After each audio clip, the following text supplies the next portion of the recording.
seem to have a hangover effect, and really sort of in terms of the way the whole season went on the road from there. As a coach, do you, obviously different team, different personalities, but do you have to guard against that, knowing what happened? Yeah, no, that's a whole different team. We're a much better team than that team was.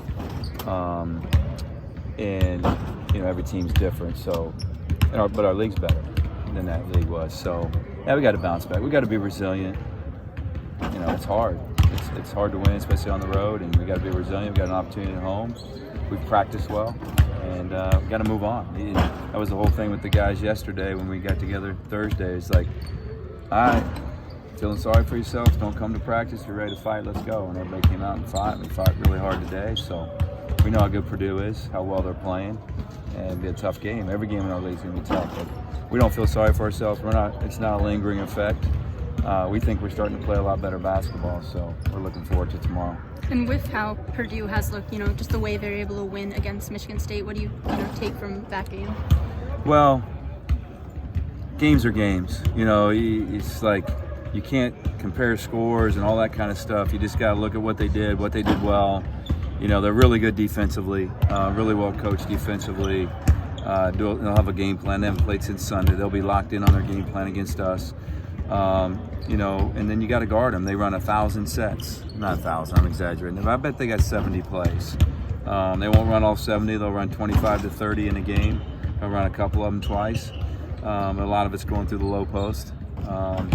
Williams has turned into just a monster already early in his career. So got to play well, but we're coming home, and our fan base has been terrific. We've had great crowds. Hopefully people will show up tomorrow. It sounds like the weather might get us again. It's been going on for the last 2 years on home games, but and I know down the road we got a sellout already. We got another one that's almost sold out, so it'd be nice to keep playing well at home. Mark, just strictly looking at the numbers for Purdue, their offense has been kind of sporadic. They're not shooting the ball great, but they're winning with their defense, kind of similar to like you us. guys. Exactly. That's what I was going to ask. Do you see similarities when you watch them on film, and does that help you game plan at all? Well, no. When I look at the stats, I just looked at my assistants. I said, they're us. Mm-hmm. I mean, they're totally us. But the difference is they have a low post game, and we really don't have much of a low post game. The Sticks was much better last game. Scored a couple around the basket. We offensive rebounded better. We're still playing inside out, but a different way than they play inside out. So yeah, it's the stats look eerily similar. Both good defensive teams, good rebounding teams, tough teams, and just offensively they play a little bit different than we do. And just as a follow-up to that, I know sometimes when you have whether it's a post guy or guard, a freshman that you maybe haven't played before, it can be difficult to game plan or know what to expect. But a guy like Matt Harms, who's been there 3 years now, does it help to have played against him multiple times before? Well, it helps for my veteran guys. It doesn't help Chol. So like they run a play where they slip a backdoor with Harms. It's but my veteran guys are going to know it. You hope Chol knows it tomorrow when they run it for him. So you go through it, you talk about it, you show it on film, but is he going to be there? Harms is having a terrific year. Their two centers are over 20 points a game, and I don't know, almost 20 rebounds combined between them. They're playing terrific together. You mentioned, wanting your team to fight, coming back from that game. What kind of response have you seen from them? Well, we fought in the Wisconsin game. Guys, we were 39-45. Everybody thought we were going to win the game. Last 13 seconds, we didn't do what we had to do. So I take that as a positive.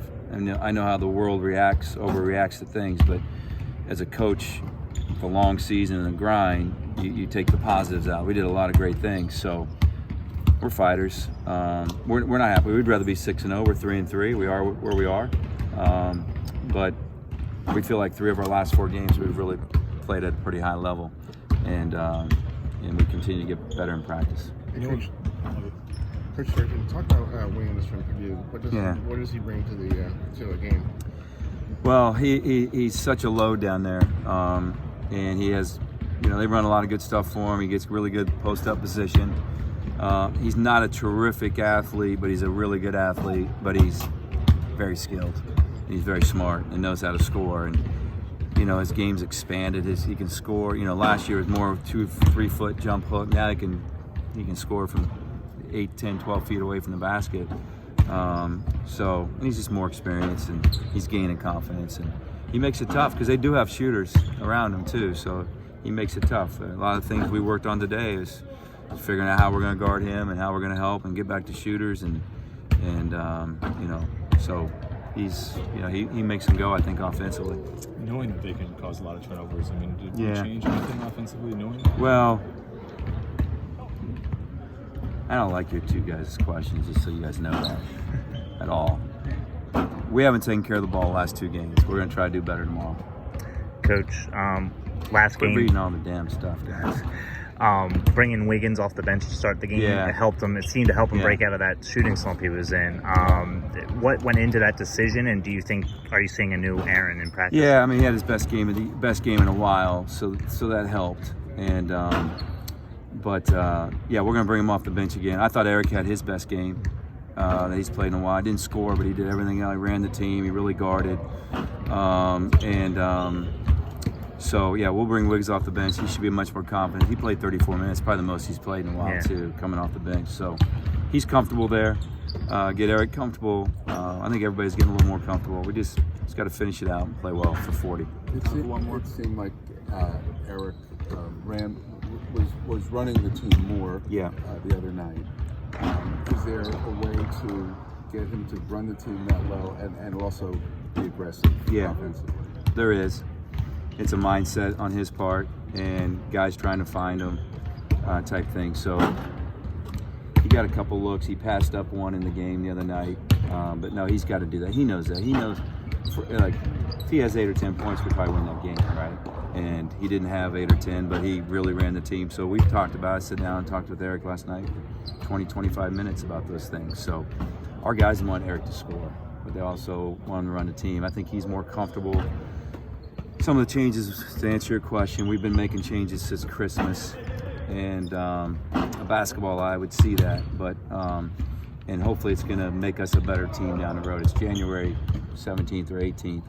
We're just plugging away trying to get better. Thanks, Coach. Thanks, Coach.